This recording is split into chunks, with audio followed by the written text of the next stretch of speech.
Hey everyone, Mac Gardner here, certified financial planner and author of Motivate Your Money. I am joined today by the one, the only Matt Aaron, and y'all probably looking at the screen and know who he is already. But Matt, for those who do not know who you are, please introduce yourself, share a little bit about what you're doing, how you're helping folks, and then we can jump into our top three. Absolutely. Well, thanks for having me. Matt Aaron, founder and CEO of Lux Wealth Planning, based out in DC. We work with clients all around the country. We particularly, I think our bread and butter and specialization is in working with emerging affluent professionals, really helping them to better define their relationship with money and scaling their wealth and having generational impact on their legacy. That's awesome. Matt, you're a CFP pro. Seen the work that you do to help bring a lot more light, a lot more attention to the profession. You want to talk a little bit about some of the work that you do there and just, really, I know the work you do. A lot of folks looking at you may or not know, but tell a little bit about what you've been doing for the industry and for our cause. Yeah, absolutely. I felt like, this space was the financial planning, wealth management space had a gap. And that gap was the growing population of people who have a need for Mhm. financial planning and wealth management, but not enough professionals to support that. So, where there's a gap, there's an opportunity. And so, I felt like that was an opportunity for me to highlight the impact Mhm. this career has had on my life and my family and the lives of our clients.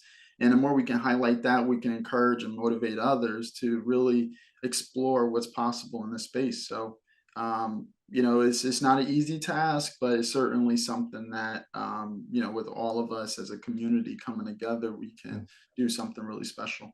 I was looking at some statistics about the amount of CFPs that are over the age of 50 versus those under the age of 40. And our industry is in definite need of more diversity, more equity, more inclusion. So thank you, Matt, for all that you do to help to promote this career path. I too believe it's very rewarding.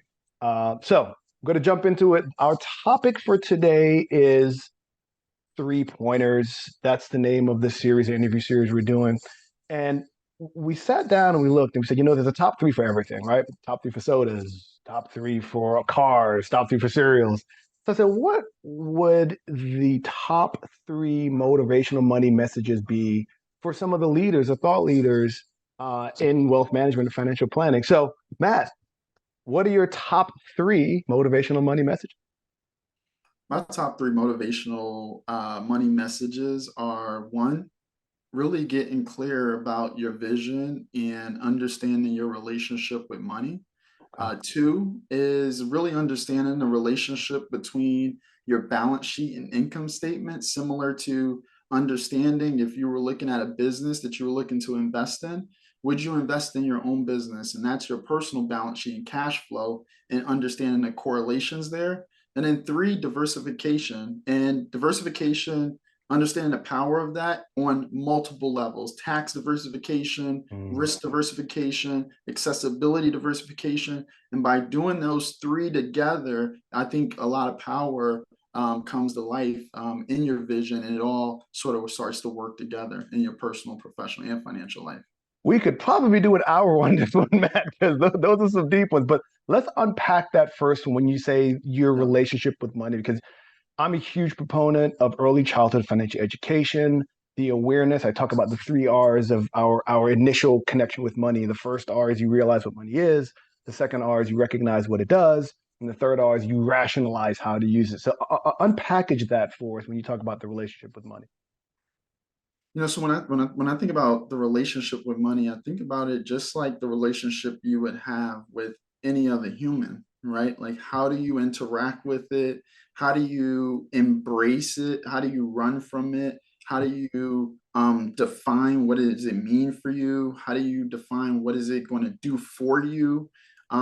And really just owning that relationship, knowing that it's not going to be perfect, Mhm. knowing that it's this constant, infinite pursuit of progress, and there's not this finite game that we're playing here. We're really trying to continue to rediscover ourselves, and that going through these evolutions, and just knowing that that's going to occur no matter how successful you become at it. So understand that relationship just makes you wake up with a different level of purpose. I like that. I like the idea of a continuing, ongoing relationship, right? That evolves, Yeah. right? Its purpose will evolve. Our purposes, I like to say, whatever motivates you motivates your money. I think a lot of people have it the other way around. They think money motivates. It's actually no, whatever is motivating you. You know, you could tell someone, I can tell exactly what motivates you by looking at your balance sheet and looking at your income statement, looking where you spend money. 100%. That's 100%. what motivates you.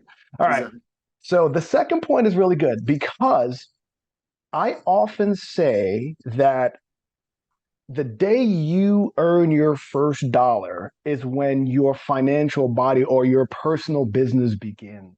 Mm, And so I'm getting if the focus on this was tight, you can see the goosebumps on my body when you talk about yeah. viewing your personal balance sheet like a business balance sheet. Open that up for me. Put some time on that, please. Right. So if when you think about a business, the first goal of the business, when you think about a business opening, is to generate revenue, Mm-hmm. right?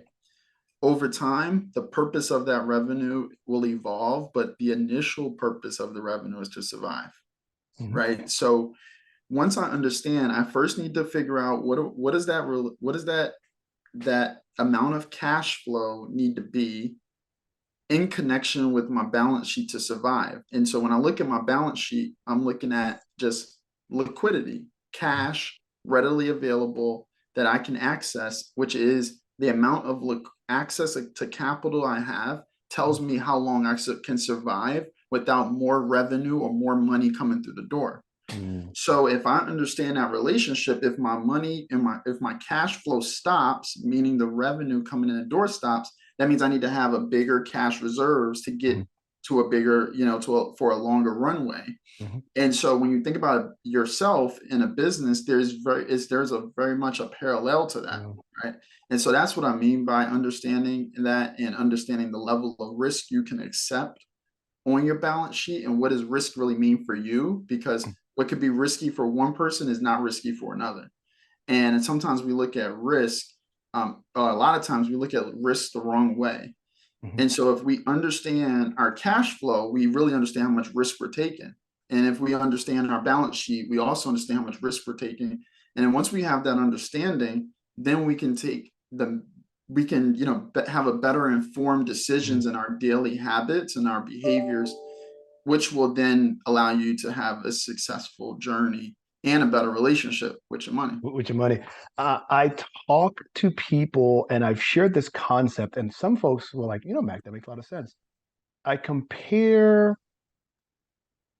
I ask people, hey, why do the DuPonts, the Rockefellers, all these names, why do you think they have perpetuated over time? The people who made the money died. Mm-hmm. But the money, the body of money that they created continues to live. And so I make Mm-hmm. this comparison between a human being and your financial assets. And your financial assets can have a lifetime that's way longer than the individual if you treat it right. I compare assets and liabilities to muscle and fat. So assets are muscle, liabilities are fat, right? Right. I compare cash flow to your circulatory system, right? Income, Mm-hmm. strong flow, and expenses is the plaque that can build up in there, I love it. right? Yep. And so if you can take care of your financial body, it can way outlive you and serve generations down the road. So I when I tell you, I really understand and vibe with you when you're talking about treating your personal balance sheet like a business. That's awesome. All right, Mm-hmm. number three, you talk about diversification, but you talk about it on a bigger scale. Let's talk about that a little bit. What are your thoughts there? Yeah, a lot of times when we think diversification, we think, oh, owning different companies, Mhm. right? And there's levels of diversification. Level one is yes, if you have one exposure to one company, you're not diversified, right? If you have exposure to two companies, you're more diversified, but doesn't necessarily mean you're truly diversified. You need to have different types of companies. Mhm. But then there's, okay, now I have that base level of diversification within investments, but what about diversification as it relates to directly connected to your goals? Mhm. Mhm. Because you can be diversified, but your whole portfolio could still be down, right? Mhm. Let's take last year, right, Oh, as an yeah. example, right? Outside of commodities. So if you think about, that in itself, well, then that means you need to have diversification in terms of access to capital, Mhm. where you can convert that dollar or that asset That's it. Mhm. into something you can use for your livings or purpose without a dilemma. And Mhm. the dilemma is you selling at the wrong time. A dilemma is you paying a penalty to get access to it. A Mhm. dilemma is you, being overcharged or whatever. But those are all, we need to be mindful of that. And sometimes it's worth paying more to reduce the risk in the diversification process. Yeah. Because sometimes we're so caught up at only trying to look at paying the least or the cost, but Yeah. sometimes you've got to pay a little bit extra to protect the downside, and Oh, that yeah. makes sense to have perpetual wealth moving forward. And then the last piece is tax, because that's going to be the biggest expense Mhm. that you're ever going to pay in your life. If you assuming you make a reasonable, a good income, the tax drag is it's like almost, to some people, another mortgage payment, right? Mhm. So to some degree, if we have tax diversification, we minimize that risk as well. So that Mhm. that is the power of diversification on different levels. I like to break it down in this asset allocation and then Hmm. this asset location. Location. Hmm. And people say, well, what's the difference? I go, well, there's a big difference. Yep. Allocation is sort of, where it is, cash, stack, bonds, stocks, bonds. Or asset location is whether you have it in gold bars in a safe, you have it in a bank account, you Hmm. have it in a coffee can in a backyard. And we all run across clients that have that. And the location of those assets, whatever that bucket may be, tax deferred bucket, Yep. taxable bucket, tax free bucket, the location of those assets is extremely important when looking at the overall picture to mitigate a lot of the things that you said: risk, taxation, Hmm. access. So I love it. Eric, you, again, we could probably sit here for easily another hour and talk about these 3 points. I think they Yep. were awesome. Could you, for our audience, recap, sir, your top three motivational money messages? Yeah, my top three motivation money messages are: one, understanding your relationship with money and the vision align. Two, having a understanding the relationship between your balance sheet and your income statement, or otherwise your balance sheet and cash flow. And then three, having diversification on multiple levels, both from a risk perspective, a tax perspective, and then an accessibility perspective. Wow, wow. Let me tell you, Matt, the financial life journey is a long one, right? And your clients and those around you are blessed to have you in their lives to provide this education, provide this guidance. And I like to say, what motivates you motivates your money, right? Right. Totally. And it's a long journey, and the journey continues. So, again, thank you for spending a little time with us today.